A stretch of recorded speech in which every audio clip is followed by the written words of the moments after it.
We don't have time for this. These demands are completely unacceptable. They are non-negotiable. We will not proceed without these protections. You are both out of line. The roses were bleeding again. That was the only way Claire Maddox could describe it. The way the October light hit the old climbing roses along the eastern fence, turning them a deep, arterial red that seemed to pulse against the pale morning sky. She had noticed them the first week she moved in, back in August, when everything about this rental house in Concord felt like a fresh start. And she had let herself believe that fresh starts were still possible at 32. She stood now at the kitchen window with her coffee, watching the fog lift slowly off the lawn, and she was thinking about her fourth graders and whether Marcus had finished his reading log and whether she had remembered to email his mother when she noticed the man. He was already there, crouched low near the base of the fence, working with a pair of pruning shears in a steady, unhurried rhythm. He wore a canvas jacket the color of old moss, dark work gloves, and he moved along the rose canes with the kind of deliberate ease that belonged to someone who had done this particular thing 10,000 times. Claire had not seen anyone tending the garden since she moved in. The property management company had told her a maintenance crew came monthly, but she had never caught them at it, had only ever noticed the results. The hedges trimmed, the path raked, the leaves gathered, as if the garden put itself in order overnight, like something out of a fairy tale she no longer quite believed in.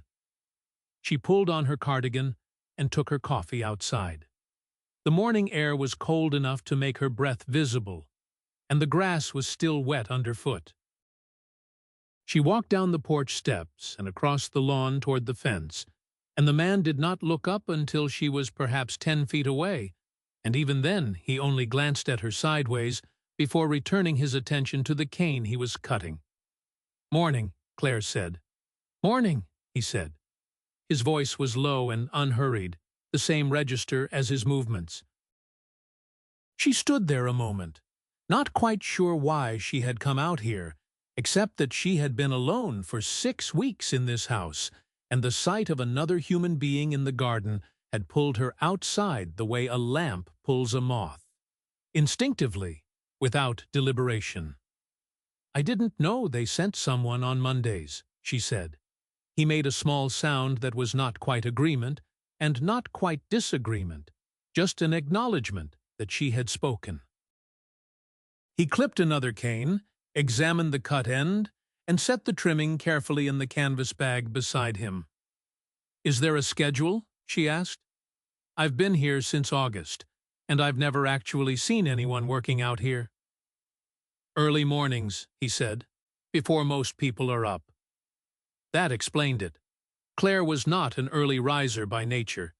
Teaching had made her punctual, but not enthusiastic about dawn. "Well," she said, "I'm glad someone's taking care of them. The roses, I mean. I don't know. They feel important somehow, like they've been here a long time." The man finally looked up at her fully.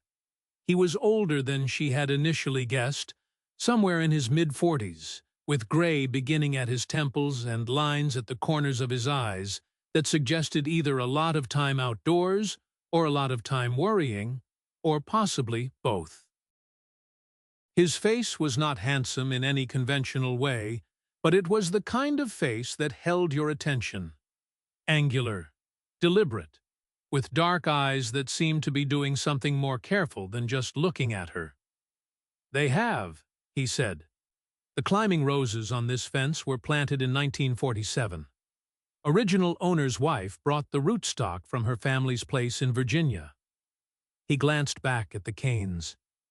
"They almost died in the drought of 2016. Took 2 full seasons to bring them back." Claire blinked. "How do you know all that?" He paused for just a fraction of a second. "Been tending this property a long time," he said. She accepted that, because it made sense, and because she had not yet had enough coffee to interrogate the small things that did not quite fit. She crouched down beside him, which she had not planned to do, and looked at the place where he had made his last cut. The wound in the cane was clean and precise. "I'm Claire," she said. "Maddox. I'm renting the main house." "Daniel," he said, and shook her hand with his gloved one, which made her laugh a little. "Sorry," he said, and pulled the glove off and shook her hand again.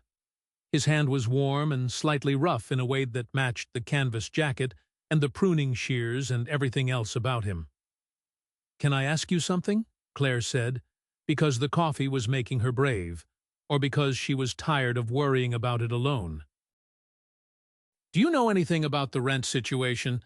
I got a letter from the property management company last week saying the owner is reviewing lease terms for all units, which sounds, to me, like a very polite way of saying the rent is about to go up." Daniel was quiet for a moment. He pulled his glove back on and selected a new section of cane to examine. "I couldn't say," he said. "Of course not," Claire said. "Sorry, that's not really your department." She stood back up, wrapping both hands around her coffee mug. "It's just, this place is exactly what I needed. After a year, that was, let's say, not my best year. And I know that's not a reason for rent to stay the same. The owner doesn't owe me stability just because I need it." She laughed a little, but it came out more rueful than she intended. "He probably doesn't even know I exist. These big property owners, they see portfolios, not people." Daniel did not say anything for a long moment. He made another cut, smooth and clean. Then he said, "You might be surprised." "At what?" "What people see," he said, "when they're paying attention." Claire looked at him. There was something in the way he said it that she could not quite categorize. Not dismissive, not particularly comforting, just precise in the way his pruning cuts were precise. She decided she didn't know what to do with it, and so she let it go. "I'm going to go make toast," she said. "Do you want coffee? I always make too much." He looked at her then with an expression she would think about later. A kind of careful surprise, as if the offer had reached him somewhere he hadn't expected. "I'm fine," he said. "But thank you." She went back inside. From the kitchen window she watched him work for another half-hour, moving along the fence with the same steady, unhurried rhythm, and she noticed that he never once looked at his phone, never paused to check the time, never seemed to be anywhere other than exactly where he was. It struck her as an almost radical thing, in 2024, to be so entirely present in a task. At 8:15, a black car. A Mercedes, she thought, or something in that register of quiet, expensive anonymity, pulled up along the road outside the front gate. The driver's window came down, and the man behind the wheel looked toward the garden. Claire watched Daniel glance at the car, then look away, and continue working as though he had not seen it. The car idled for a full minute before pulling slowly back into the street and disappearing. Claire rinsed her mug in the sink and thought, gardeners don't usually get visited by cars like that. Then she thought about Marcus's reading log and whether she had enough eggs for the week, and the thought dissolved. By the second Monday, Claire had the coffee ready before she heard the gate. She was not sure when she had started listening for it, the specific sound of the latch lifting, a sound she had not consciously registered until she found herself already reaching for the second mug on the morning of his second visit, before she was even fully awake. She told herself this was simply the rhythm of living alone. You calibrated to the small sounds that meant the world was moving the way it was supposed to. She brought the coffee out at 7:15. Daniel was already halfway down the east fence, moving through the frost-stiffened grass with his canvas bag and his shears. And when she came down the porch steps, he looked up, and there was that same careful expression. Not quite surprise this time, something closer to a recognition he was choosing not to name. "You didn't have to," he said. "I know," Claire said, and handed him the mug. He took it. He wrapped both hands around it, gloves off this time without being asked, and he looked down at it for a moment before he took a sip. The morning was colder than the previous Monday, the kind of cold that felt purposeful, like October was finally committing to itself. "My fourth graders had their fall reading assessments on Friday," Claire said, settling onto the low stone wall that ran along the edge of the garden bed. "One of my kids, Marcus, he's been struggling all year, reading 2 grade levels below where he should be. And on Friday, he read his passage out loud in front of the whole class, for the first time all year, without stopping and without asking for help. And when he finished, he looked up at me and—" She stopped. "Sorry. You probably don't want to hear about my kids." "Go on," Daniel said. He had crouched back down to examine a section of cane near the base of the fence. His voice was entirely attentive despite the fact that he was looking at the rows. When he finished, he looked up at me and his face was— She searched for the word. It was like watching someone realize they were stronger than they thought. That specific look. I live for that look. I became a teacher because of that look. She turned her coffee mug in her hands. Anyway, it was a Good Friday. "It sounds like it," Daniel said. There was nothing performative in the way he said it.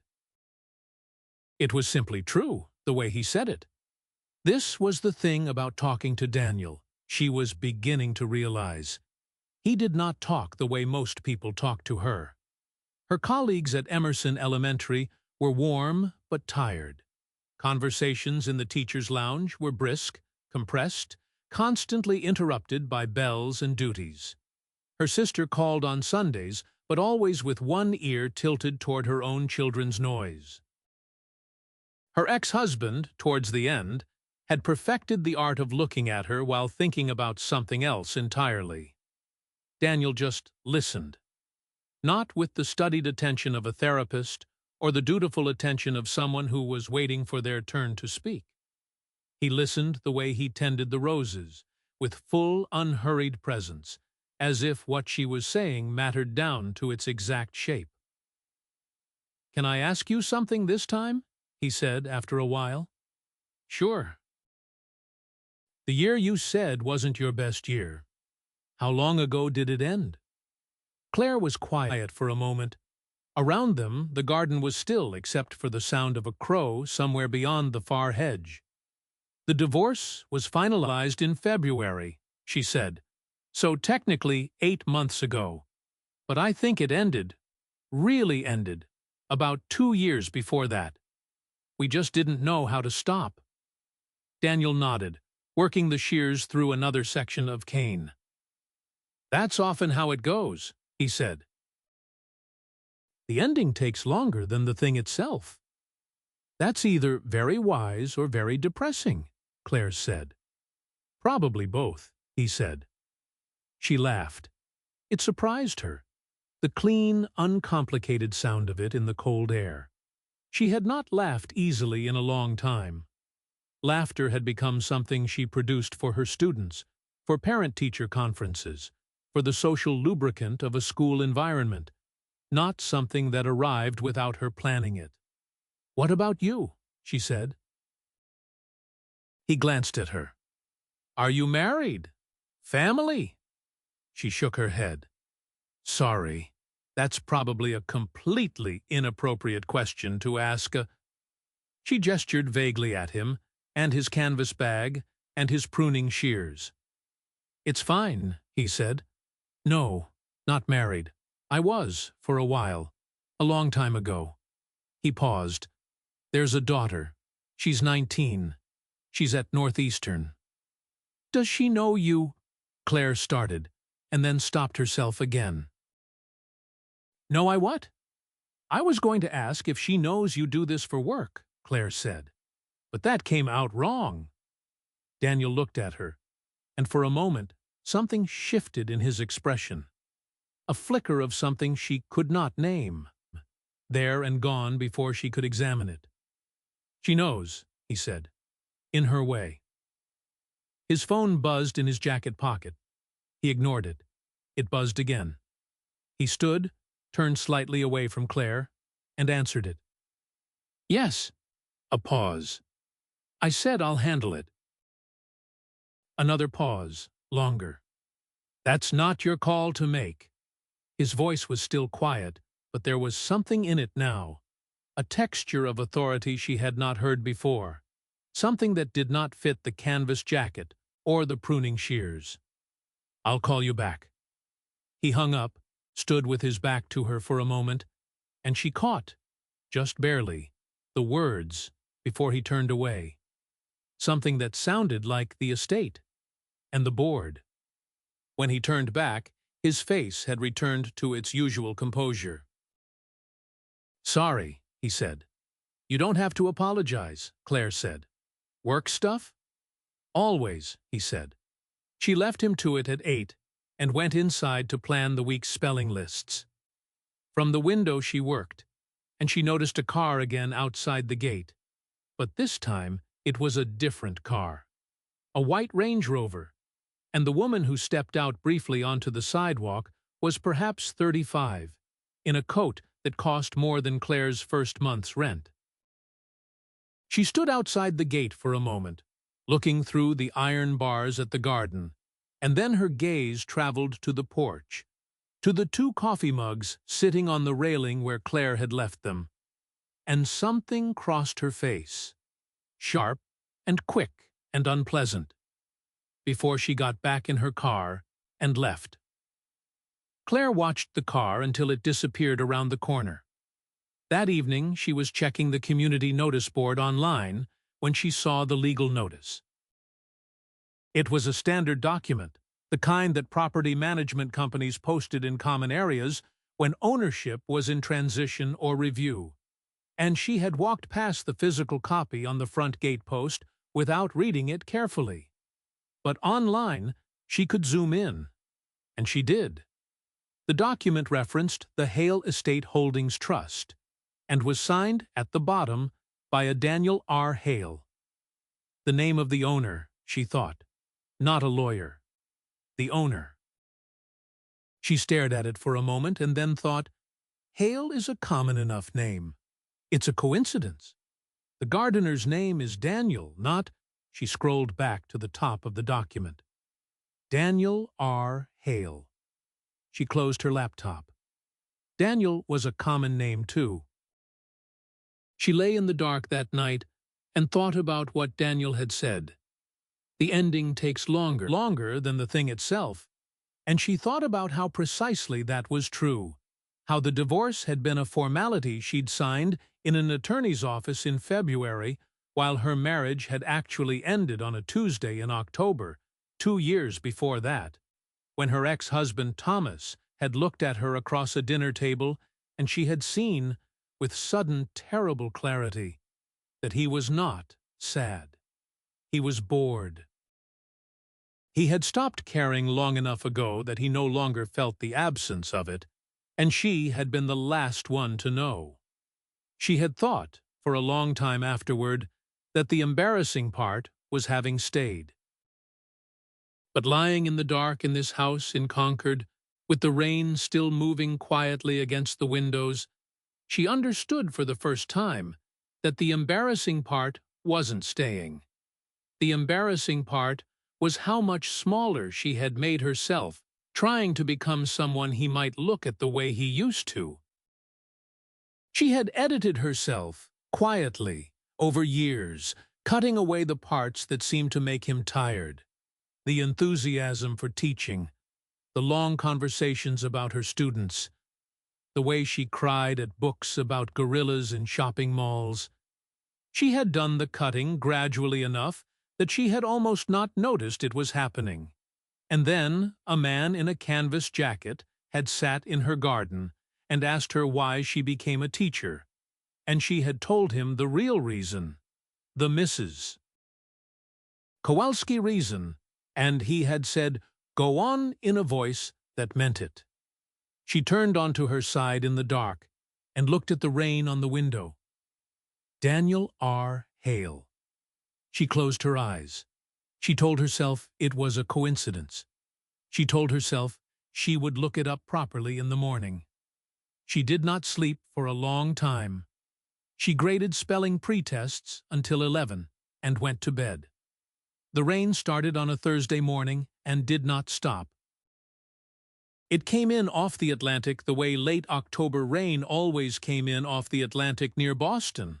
Not dramatically, not in sheets and thunder, but with a gray, settled persistence that made the sky feel low and close, as if the clouds had decided to move in and were now rearranging the furniture.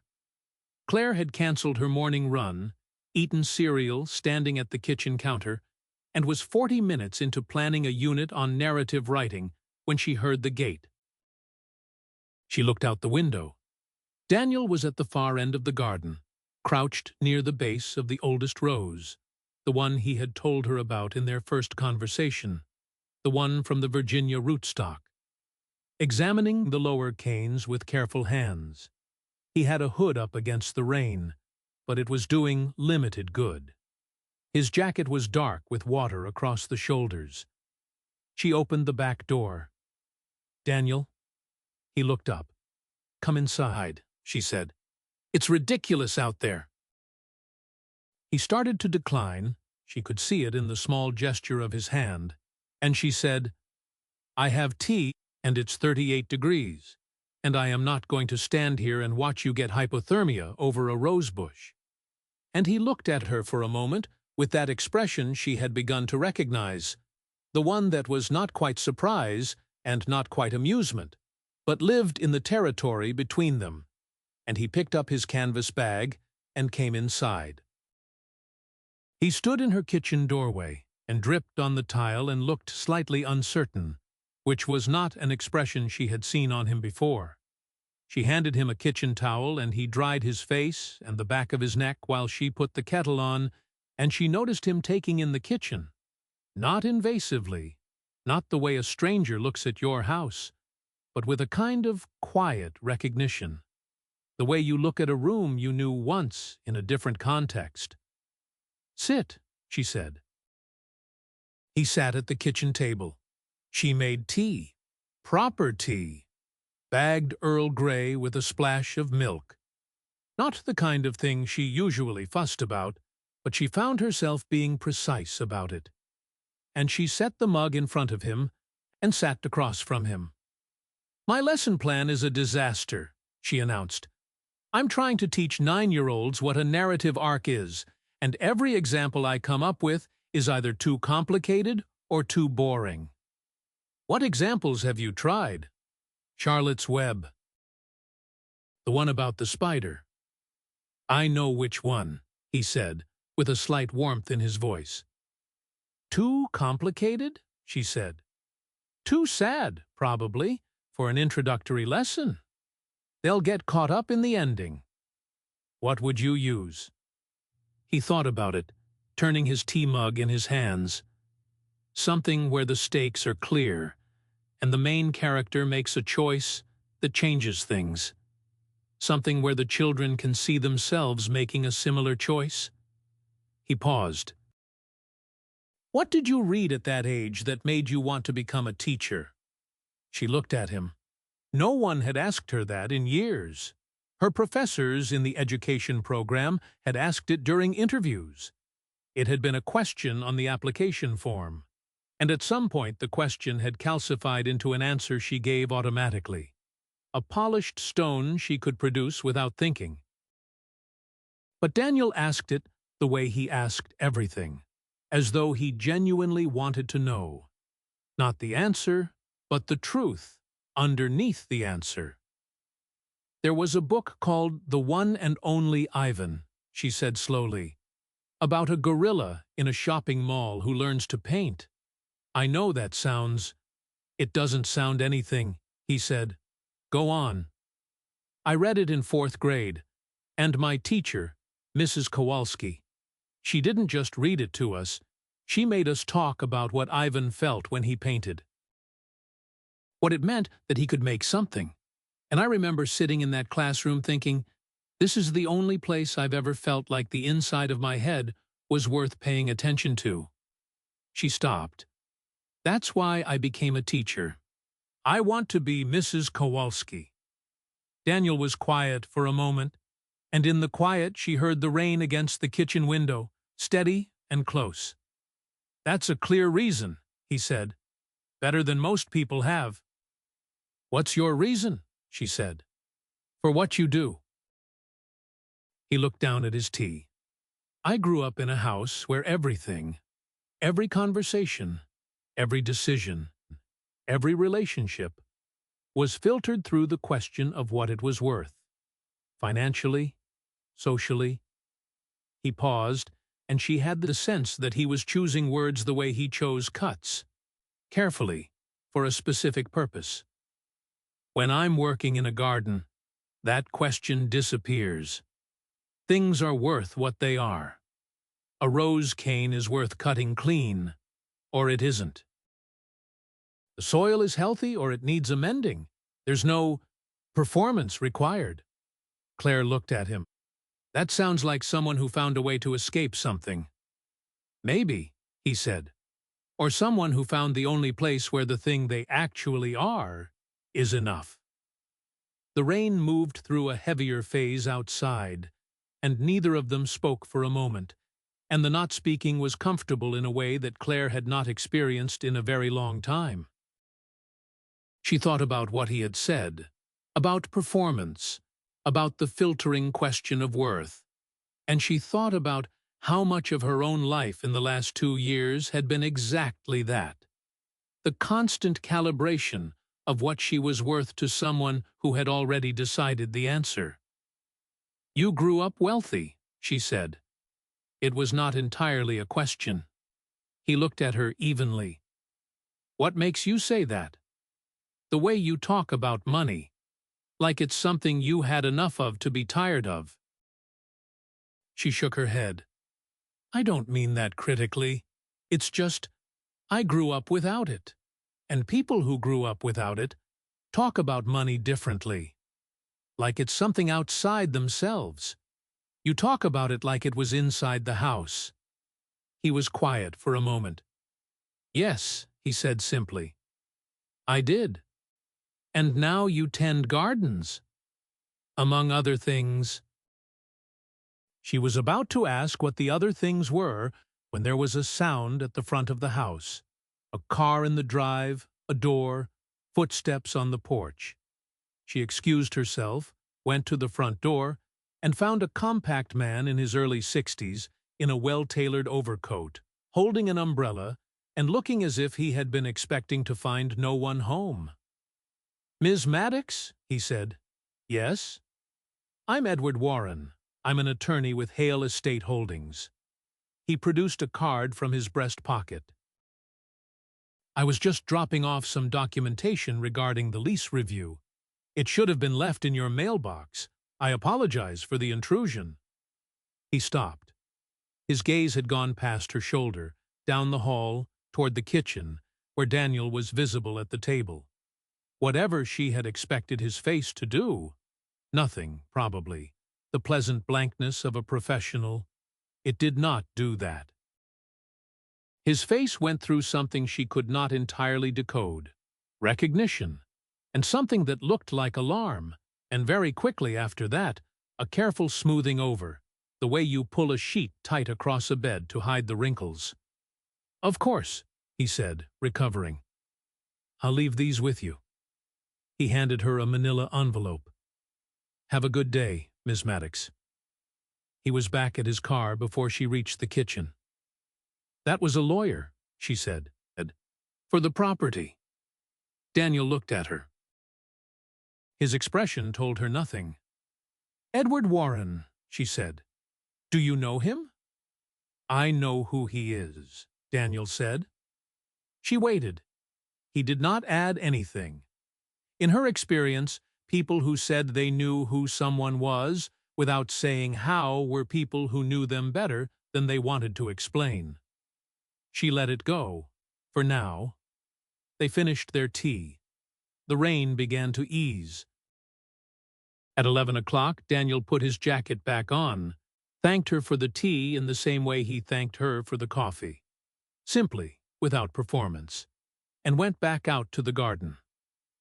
Claire stood at the kitchen window and watched him go and tried to organize the things she could not explain into a shape that made sense, and failed. Her phone rang at 2 in the afternoon, a number she didn't recognize. She didn't answer. At 3, the same number called again, and this time she let it ring through to voicemail and listened to the message twice. It was a woman's voice, cool, articulate, with the particular precision of someone who had learned to speak as a form of control. "Ms. Maddox, my name is Vivian Hale. I'd like to speak with you in person about your lease and about a few other matters. I'll be in Concord tomorrow. I hope we can find a time." Claire set her phone down on the counter. Hale, she thought. The same name on the legal notice. The same name on the envelope the lawyer had just left. And the woman in the white Range Rover who had stood outside the gate and looked at the 2 coffee mugs on the porch railing. She picked her phone back up and looked at Daniel's name in her contacts. She had added it 2 weeks ago, in case she ever needed to reach the maintenance crew, and she stared at it for a long moment. Hale Estate Holdings. Daniel. She put the phone down. She went to her desk and opened her laptop, and she searched, for the first time, the specific thing she had been not searching for 2 weeks. Daniel R. Hale, Boston, Concord. The first result was a Forbes profile from 4 years ago. She sat in her desk chair in the gray afternoon light, and she read it from beginning to end without moving. She did not call him that night. She sat with the knowledge the way you sit with a burn. Still, not touching it, aware of exactly where it was. The Forbes profile had been clear and thorough. Daniel Robert Hale, 46, heir to Hale Estate Holdings, one of the oldest family real estate trusts in Massachusetts, currently valued at somewhere north of $800 million. Self-managed, famously private. 1 brief early marriage. 1 daughter. Known in industry circles for being unusually hands-on with his properties.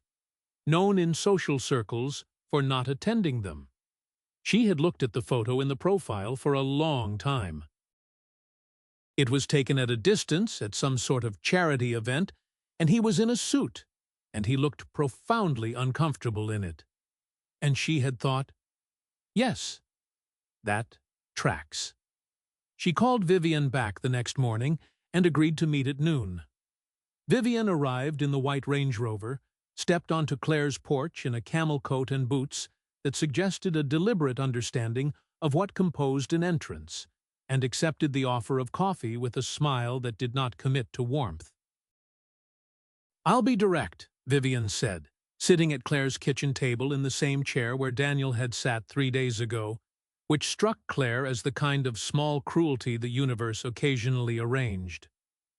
"My brother has been coming to this property without telling anyone in our organization, which is not a new behavior, but it's been causing complications. I assume you've figured out by now who he is." "I have," Claire said. "And you understand that the gardener conversation was—" Vivian paused, selecting her word. "A misrepresentation." "He let me believe something that wasn't true," Claire said. "Yes.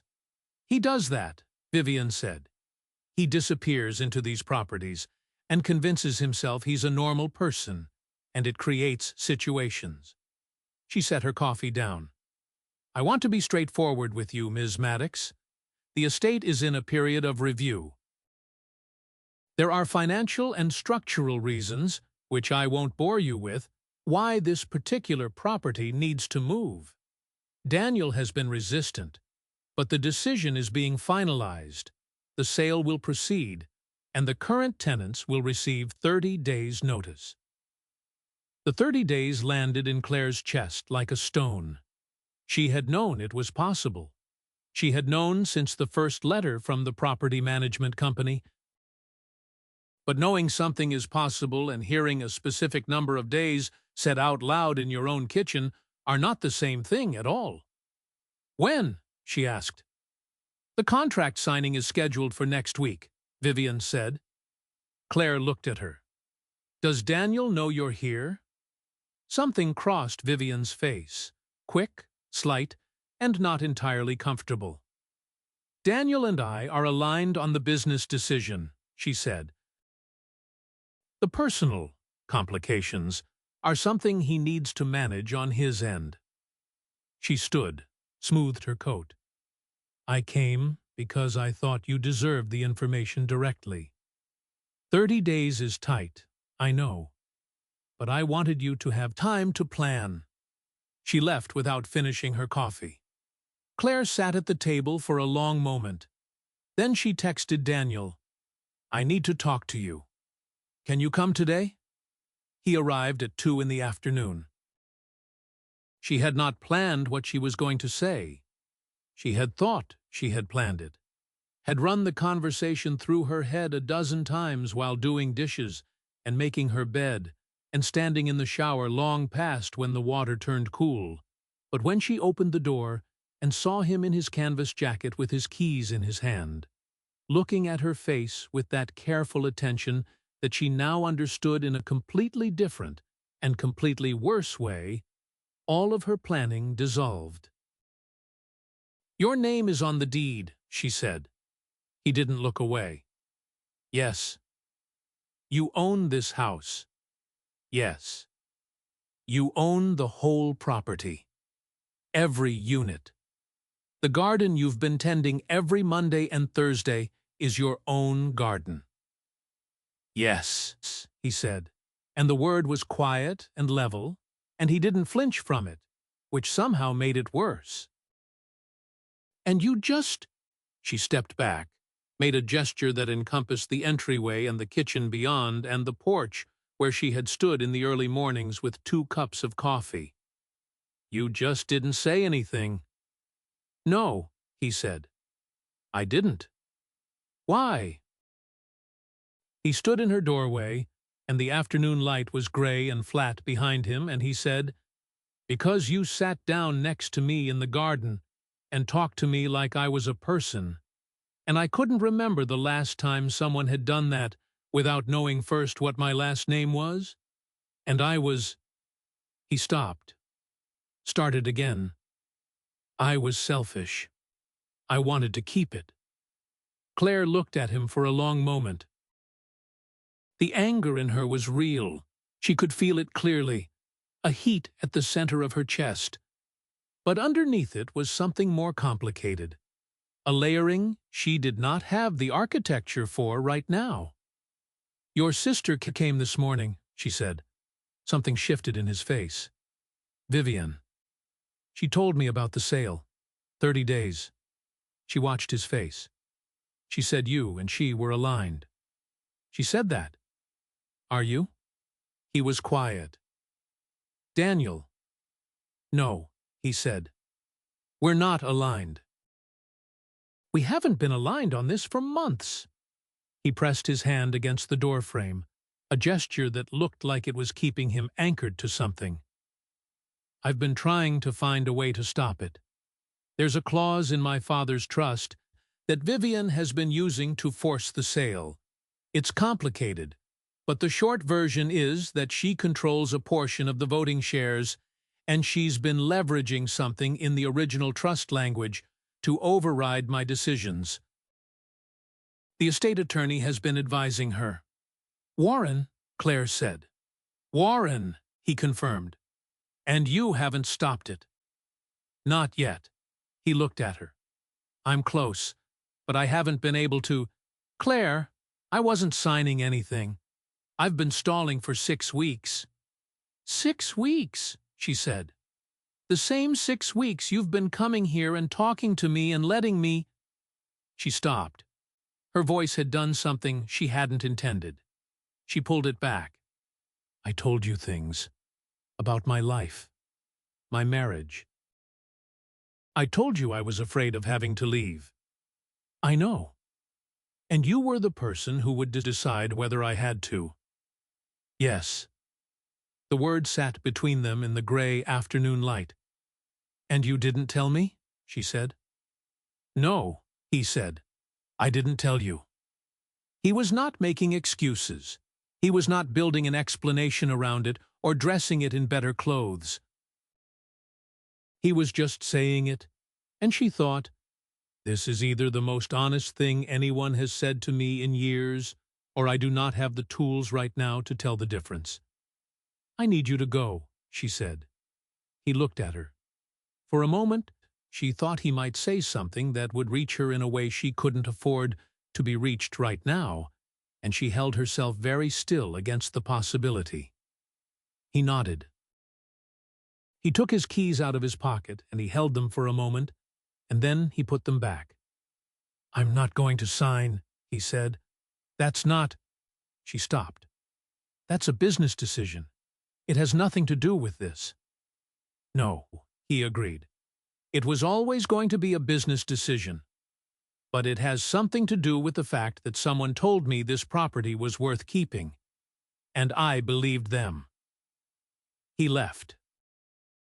She heard his car start on the street outside, heard it pull away, and she stood in her entryway until the sound was gone. Then she sat down on the stairs. On the other side of town, she would later learn, Daniel Hale sat in his car outside the Concord Public Library for 45 minutes, and then he drove to Edward Warren's office and walked in without an appointment, and spent the next 3 hours on the phone with a trust litigation attorney.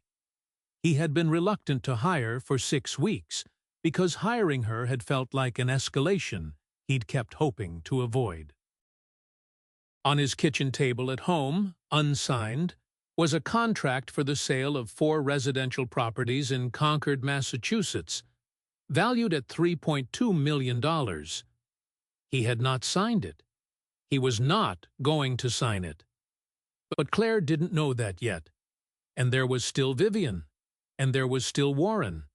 And there were still a number of very specific things that needed to be handled before the story Claire Maddox thought she was in could turn into the story she actually deserved. The call to Edward Warren's office had lasted until nearly 7 in the evening.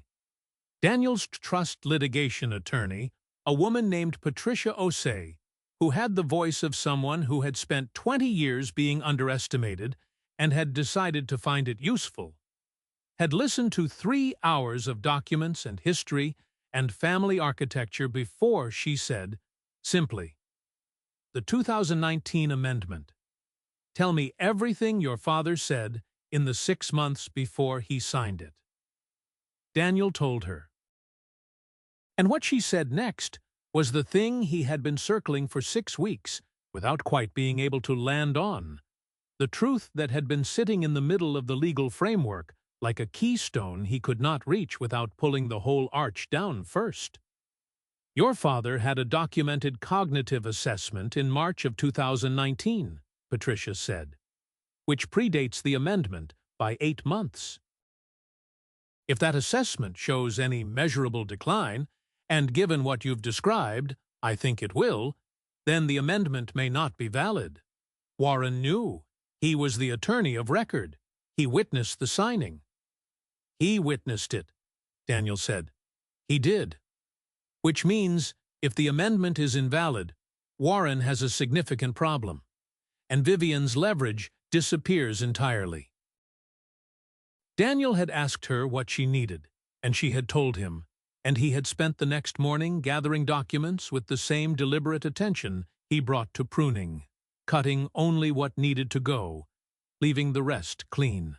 The meeting was in Warren's office on a Friday morning. Daniel arrived first and sat in the leather chair across from Warren's empty desk, and waited. which was a thing he had gotten better at, waiting without needing the room to know he owned it. Vivienne came in 3 minutes later. She was immaculate, as always. Dark blazer, her hair severe and composed, the expression of a woman who had decided before she left the house how this meeting would end. She stopped when she saw Patricia Osei, standing near the window with a yellow legal pad and a look of absolute pleasant tranquility. "Who is this?" Vivienne said. "Patricia Osei," Patricia said. "I represent Daniel in matters relating to the Hale Estate Holdings Trust." Vivienne looked at Daniel. Something moved through her eyes, quick, recalibrating. "We agreed this would be a family conversation." "We agreed on a lot of things," Daniel said. Warren arrived 4 minutes after that, still in his overcoat, slightly flushed from the stairs, and stopped at the door of his own office in the particular way of a man who has walked into a room he suddenly needs to leave. "Edward," Daniel said. "Sit down." Warren sat. Patricia opened her legal pad. She walked through it with the economy of someone who had done this before and knew that efficiency was its own form of pressure. The 2019 cognitive assessment, the timeline of the amendment, the specific clause Vivienne had been using, the legal standards for capacity and trust modifications under Massachusetts law. Vivienne interrupted twice. The first time to say that their father had been perfectly lucid in 2019, which Patricia acknowledged without agreeing. The second time to say that Warren had done nothing improper, which Warren did not corroborate. "Edward," Patricia said, "I want to give you an opportunity to clarify your role in advising Mr. Hale Sr. at the time of the 2019 amendment. Specifically, whether you disclosed to the family the findings of the March assessment." Warren looked at his desk. "The assessment was commissioned by you," Patricia continued in the same pleasant tone. "It was in the client file. You had a professional obligation to advise the family of the implications for any subsequent estate documents. Did you do that?" Warren looked at Vivienne. Vivienne's face was very still. "No," Warren said. His voice had gone down to almost nothing. "I didn't." Vivienne moved then, sharp, forward, the composure breaking along a seam Daniel had always known was there. "Edward, do not." "Vivienne," Daniel said. She looked at him. And he looked back at her. And he did not look away. And after a moment, something in her face shifted, the way ice shifts in March. Not breaking entirely, but beginning to. "This is not about you losing," he said. "I know that's what you think I want. I don't want that. You're my sister. But I am not signing those contracts, and I am not going to let you use a document that shouldn't exist to override my decisions. And if you force me to litigate this, I will. And it will be long and expensive, and neither of us will come out of it intact." "You'd do that," she said. "Over a property." "Over the principle," he said. "Yes." She sat with that for a long moment. The room was very quiet. Outside Warren's window, the city moved in its ordinary Friday morning way, indifferent to the architecture of what was collapsing in this room. "I need to think," Vivienne said. "Take the time you need," Daniel said. "But I need your answer by the end of the week, and the sale contract goes back to the buyers as terminated." She left without looking at Warren. Warren looked at Daniel with the expression of a man who understood that a chapter of his professional life had just ended, and Daniel told him that they would discuss the implications separately, and that he should speak to his own attorney before that conversation. Then he drove to Concord. He pulled up outside the property at 10:45 in the morning and sat in the car for a moment. The gate was closed. The garden beyond it was quiet, the roses on the east fence going copper and rust in the late October light. From here he could see Claire's kitchen window, and the light was on, which meant she was home, which meant she was aware of the car outside her gate. He got out. He opened the gate. He went into the garden and picked up the canvas bag he kept in the shed near the south wall, and he took out the pruning shears, and he went to the east fence, and he started working. He did not knock on her door. He understood something, standing there in the cold morning air with the shears in his hand. The one thing he could not do was use what he was, the keys he held, the decision he'd made, the money that sat behind him like a tide, to make her open the door. Every tool he had ever used to navigate the world was wrong here. Here, there was only this: showing up and working and waiting. So he waited. He worked through the section of cane he had been meaning to get to for 2 weeks, and he moved down the fence, and the morning got colder and brighter, the fog lifting off the lawn in slow, deliberate pieces. And he did not check his phone, and he did not look at the kitchen window, and he did not perform the waiting for an audience of one. He just waited. At 11:20, the back door opened. Claire came down the porch steps in her cardigan and bare feet on the cold, wet grass, and she stopped at the bottom of the steps and looked at him. He looked back. She didn't have coffee this time. Her hands were at her sides, and her face had the particular expression of someone who had spent 2 days arguing with themselves and had not come out ahead. "You should be wearing shoes," he said. "You should have told me who you were," she said. "Yes," he said. "I should have." She came across the lawn. She stopped a few feet from him, close enough that he could see her clearly in the morning light. The sleeplessness behind her eyes, the set of her jaw, the way she was holding herself in a posture of preparation that he recognized as the posture of someone who expected to be hurt and was trying to build a slight lead on the moment of impact. "I'm not angry that you're rich," she said. "I know. I'm angry because you knew things about me. Important things, things I only said because I thought you couldn't do anything about them. And you used that to—" She stopped. "Did you? Use it?" He thought about that carefully. "I listened to them," he said. "I didn't use them. I don't think. But I understand that from where you're standing, the line might look different." "The line looks non-existent from where I'm standing," she said. "Okay," he said. She was quiet for a moment. He did not fill the quiet. "Why did you come back?" she said. "To the garden. You didn't have to do any of this yourself. You own a company. You could have sent 50 different people." "I know," he said. "So why?" He looked at the rose fence, the canes he had been tending for 8 years, through drought and frost, and the slow, hard work of revival. Then he looked at her. "When my father built this property up, he used to walk it himself every week," he said.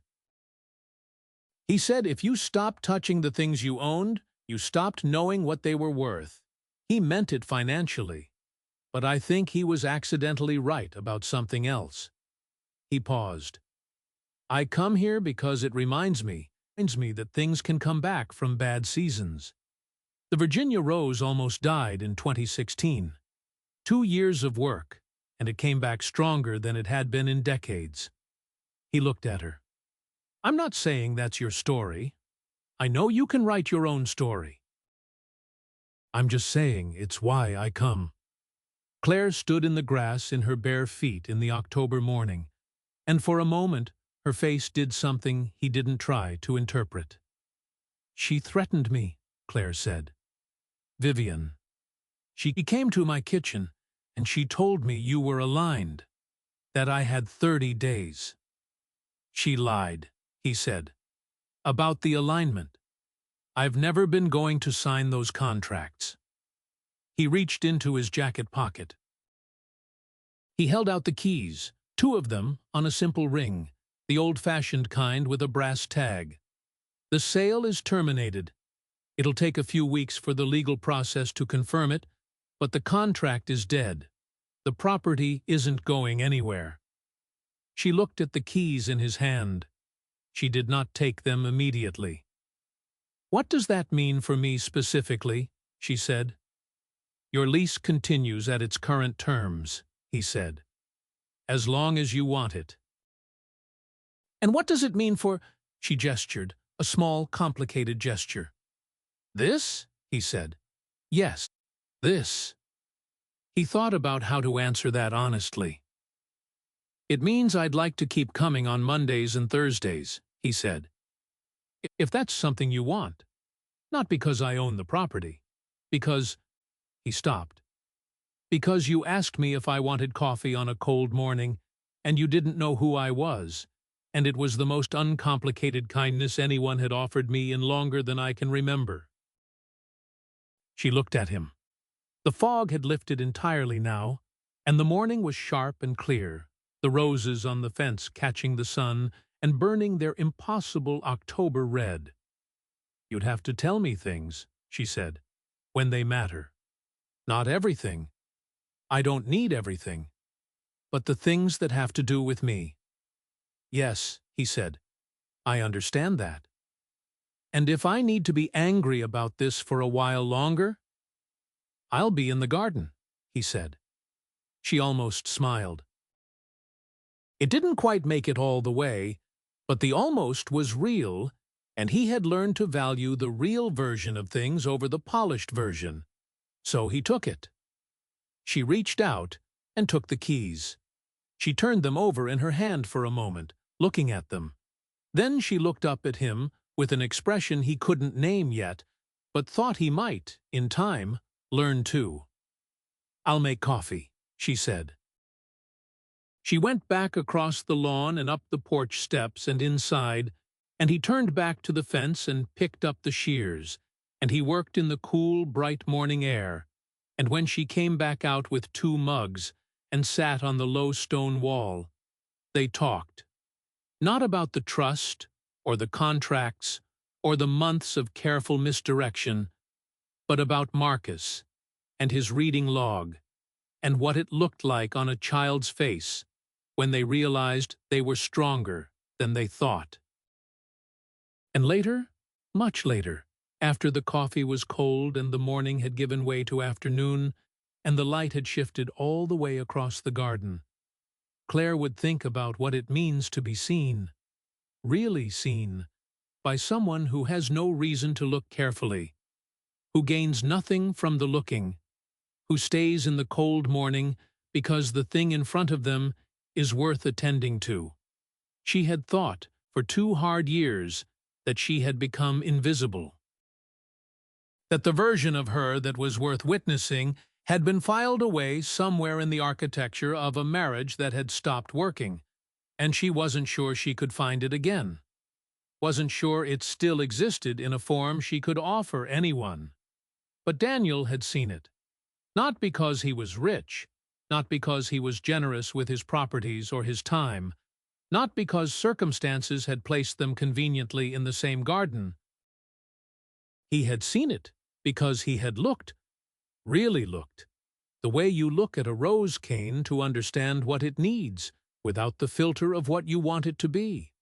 And she had seen him too, the man before the name, the person before the portfolio. Whatever came next, and she was not the kind of woman to map it out in advance, not anymore, she understood that what had happened in this garden over 6 weeks of cold mornings was not a performance and was not a lie, even if it had been built around one. It was 2 people paying attention. And in a world that moved at the speed it moved, in lives as complicated and bruised as theirs had gotten, that was not nothing. That was, in fact, everything. Some people spend their whole lives being known only as their last name, their title, their net worth, their role in someone else's story. And some people find, usually by accident, usually in the most ordinary of circumstances, a garden, a cold morning, an offer of coffee they didn't have to make, what it feels like to be known as themselves. That feeling doesn't have a price. It doesn't appear in any estate document or trust amendment or line on a balance sheet. It lives in the places we let ourselves be uncomplicated, in the moments we choose to stay when leaving would be easier. It lives in gardens, in particular. It lives in the patient, unglamorous work of tending something back from a hard season and watching it, finally, bloom.